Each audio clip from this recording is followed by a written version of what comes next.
एक क्वेश्चन है, एड्रिनल ग्रंथि क्या है, और इसका जो है संरचना और उपयोगिता के बारे में हमें लिखना है या फिर बताना है या फिर उसकी व्याख्या करनी है। तो आइए और इसका आंसर हम जल्दी फटाफट देख लेते हैं, ताकि जितना बेहतरीन तरीके से हम इस चीज़ को समझ पाएंगे उतना ही बेहतरीन तरीके से हम आंसर भी लिख पाएंगे। तो आइए और शुरू करते हैं इसको।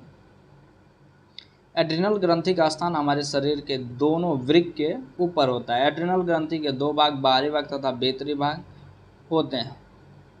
बाहरी भाग को एड्रिनल कार्टेक्स तथा भीतरी भाग को एड्रिनल मेडुला भी कहते हैं। एड्रिनल कार्टेक्स कोशिकाओं के कई सतह होते हैं, प्रत्येक सतह भिन्न भिन्न तरह के स्टेरॉयड हार्मोन्स उत्पन्न करते हैं। एड्रिनल कार्टेक्स एड्रिनल ग्रंथि का करीब 80% जो है ये हिस्सा होता है।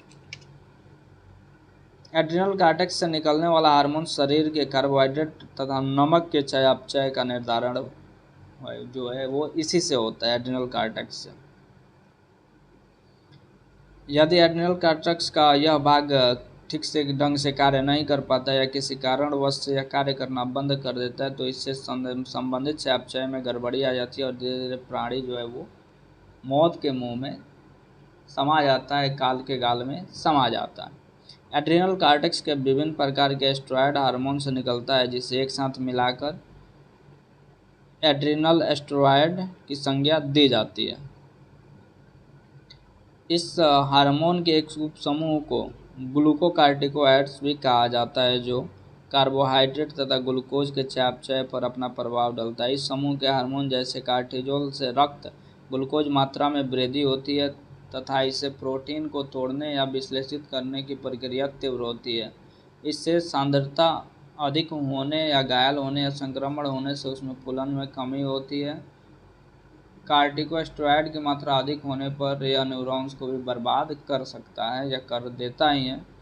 एड्रिनल स्टेरॉयड हार्मोन का दूसरा उपसमूह मिनरलोकार्टिकोइड्स है, जो मूलतः गुर्दा की आयन सांद्रता पर अपना प्रभाव डालता है। इस समूह का सबसे प्रमुख हार्मोन का नाम है एल्डोस्टेरोन, जो गुर्दा को इस ढंग से प्रभावित करता है कि वह सोडियम को धारण कर सके और इस तरह से पेशाब की मात्रा को रोककर शरीर में पानी का स्तर बनाए रखता है। एड्रिनल कार्टेक्स में यौन हार्मोन भी निकलता है। एड्रिनल कार्टेक्स में उत्पन्न होने वाला यौन हार्मोन एड्रेनोस्टेरोन, जो पुरुष और महिलाओं के वयस्क अवस्था में शरीर पर उगने वाले बालों के पैटर्न का निर्धारण करता है। कुछ महिलाएं ऐसी होती हैं जिनमें एड्रिनल कार्टेक्स सामान्य से अधिक मात्रा में इस हार्मोन का उत्सर्जन करता है, जिससे परिणाम स्वरूप इन महिलाओं का रूप रंग पुरुषों के समान हो जाता है। एड्रिनल मेडुला द्वारा दो तरह के हार्मोन्स निकलता है, एक को इपाइनेफ्राइन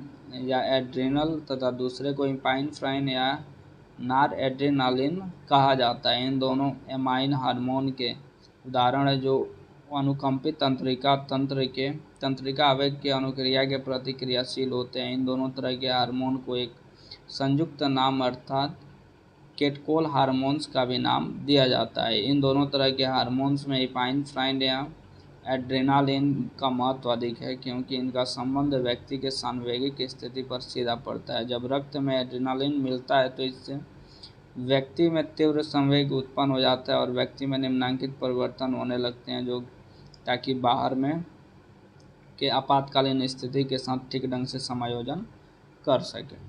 आइए और देख लेते हैं इसको। एड्रेनालिन के रक्त में मिलने से ऐच्छिक मांसपेशियां या रसदार मांसपेशियों में कंपन उत्पन्न हो जाता है। दूसरा है, एड्रेनालिन के रक्त में मिलने से अनैच्छिक मांसपेशियां या चिकनी मांसपेशियां विश्राम की स्थिति में आ जाती है। तीसरा, एड्रेनालिन में रक्त में मिलने से धारीदार मांसपेशियों में थकान समाप्त हो जाती है, क्योंकि एड्रिनल समायोजक एवं प्रभावक के बीच संचरण को बढ़ावा देता है।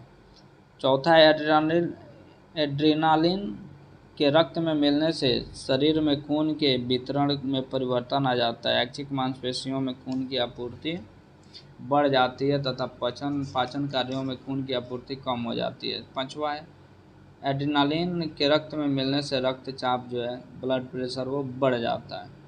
छठा है, एड्रेनालिन जब रक्त में मिलता है तो रक्त जमने की प्रवृत्ति तेज होती है। यही कारण है कि क्रोध, भय आदि के व्यक्ति में हमारे शरीर की त्वचा कहीं अधिक कटफट भी जाती है और उस अवस्था में उससे बहुत खून नहीं निकलता है, क्योंकि बाहर निकलने पर खून तुरंत ही जम जाता है और ताकि और अधिक खून नहीं निकल जाए। सातवां, एड्रेनलिन के खून में मिलने से फेफड़ा में जाने वाली श्वास नलिकाओं में फैलाव उत्पन्न हो जाता है। आठवां, एड्रेनलिन के खून